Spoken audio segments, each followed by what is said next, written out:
भाभी और ननद पे नोक झोंक का गीत 2 लाइन गुनगुनाऊंगी। अगर आप लोग को अच्छा लगेगा तो लाइक करना और शेयर करना। करीना पांडे जी का गाया हुआ गीत है जो मुझे बहुत अच्छा लगता है, इसलिए मैं अपनी आवाज़ में इसको 2 लाइन गुनगुनाना चाहूँगी। तो आप लोग बताइएगा कि आप लोगों को कैसा लगा।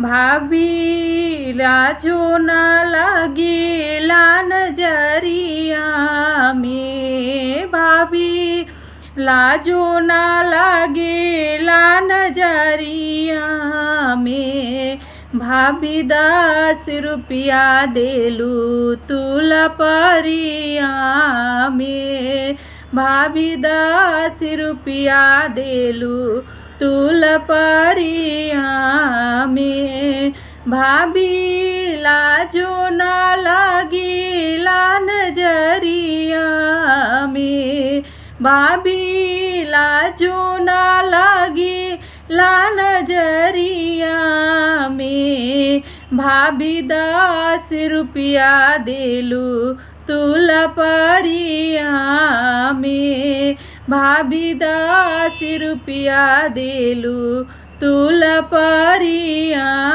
में।